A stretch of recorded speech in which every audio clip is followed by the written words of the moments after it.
Thanks, Dr. Ezike. And thank you, Governor, for inviting me to be here today. But this isn't a happy occasion for me to be speaking. Public health officials, epidemiologists, and doctors like myself predicted this fall would bring more cases, more hospitalizations, and more deaths. We hoped that knowing this would help us take steps to avoid it. And many of us did those things. We dutifully wear our masks, even though we don't really think we could be contagious. We keep distance from friends and neighbors. We wash our hands religiously.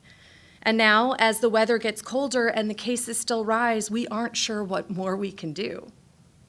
You see, we are where we are today for a lot of reasons, but I'm really worried about the misinformation and fatigue slipping into and covering up our best intentions. I hear people say, sometimes people wear a mask and still get COVID, so why bother? Or sometimes people say that people like me are making a mountain out of a molehill and we should just let everybody get sick and get over it. I know many of you are hearing those same arguments from your friends on social media and even from the news.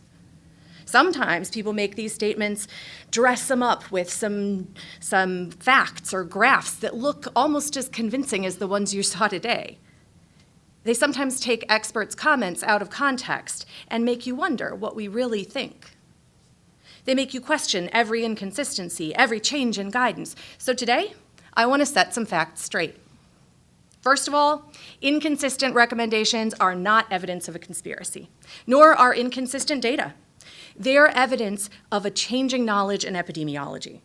In different situations, different metrics mean different things. For example, when testing rates are low or changing rapidly, the test positivity rate may not mean quite the same thing as when testing rates are stable or when the testing rates aren't increasing as much as the cases.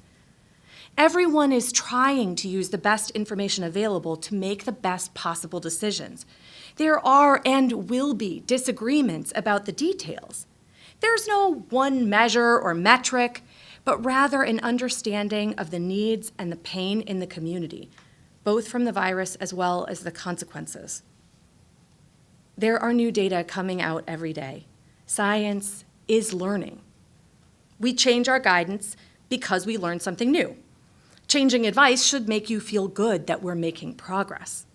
Disagreement is a normal part of every process, and there's no one right way to handle a new pandemic. But we're all in the same boat, and we should try and row in the same direction as much as possible if we want to get somewhere. Some people are still skeptical of masks because people like me didn't know very much in March about how important they would be for curbing transmission in the community. Every single study now shows that masks reduce risk. Common sense says that masks reduce risk. Healthcare workers would all get COVID when they were caring for patients if masks didn't prevent infection. And studies of healthcare worker antibodies show that they have had COVID only slightly more than the regular population, despite having very close contact with patients that have COVID. Still, no mask is perfect. But there's growing evidence that if you catch COVID while wearing a mask, you may not get as sick. In fact, a lot of us think that this may be contributing to the lower mortality rate compared with earlier in the pandemic. Did you know there was a study done in Kansas that showed that the areas with mask mandates had lower rates of COVID and lower mortality rates than the places that didn't have a mask mandate? This gives us evidence that masks prevent COVID, but it also tells us that they may reduce the severity of illness and that the mandate is important. Because in counties where there wasn't a mandate, people could wear a mask if they wanted to, and they were even encouraged to do so. But when everyone wears a mask, it's better for all of us. So no matter what you hear, masks are important and masks are safe. Construction workers, healthcare workers, artists, all kinds of people have been wearing masks for ages without complications. So stop your fussing and put your mask on, especially now that the weather is getting colder. Which brings me to another point. Warmer air is more humid.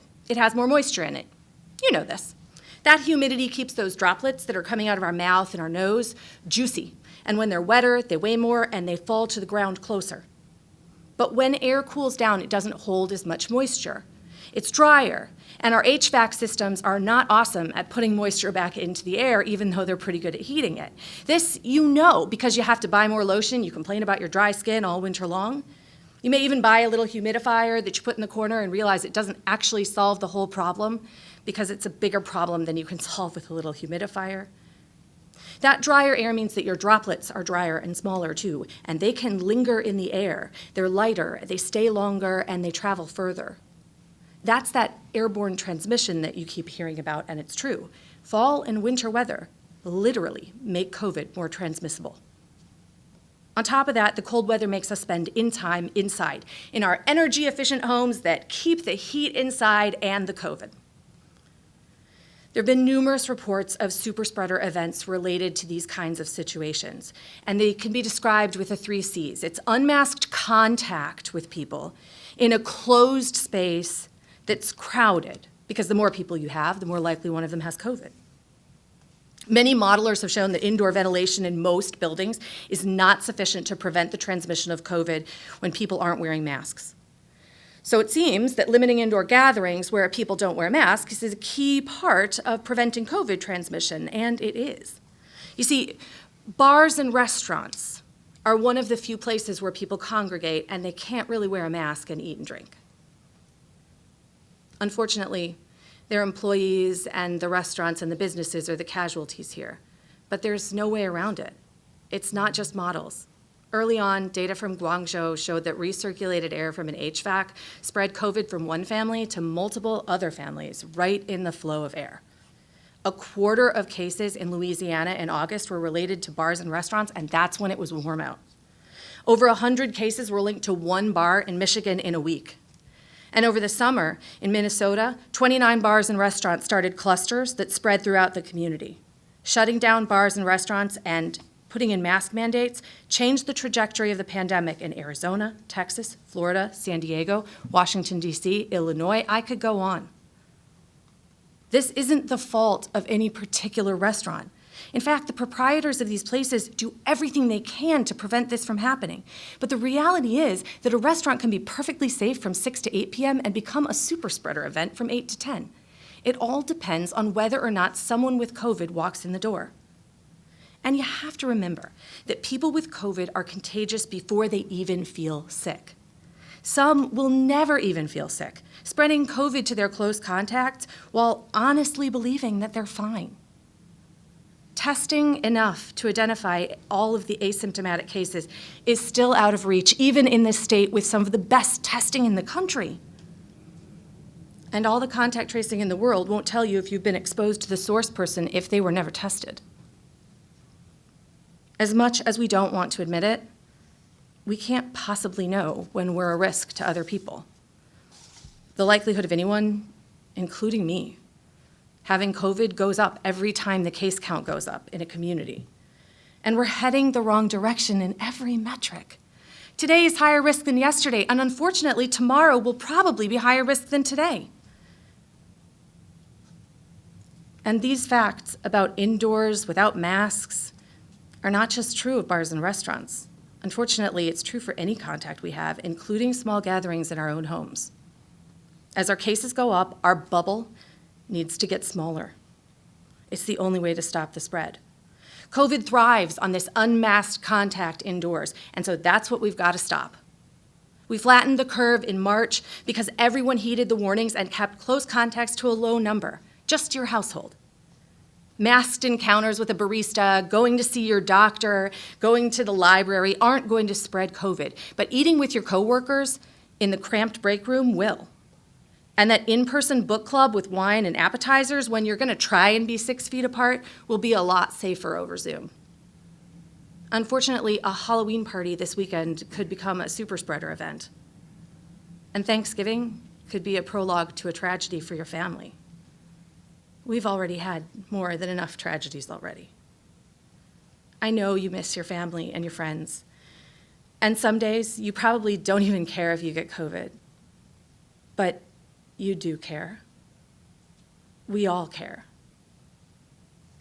So it's time to start planning your risk the same way you planned your vote. You did plan your vote, right?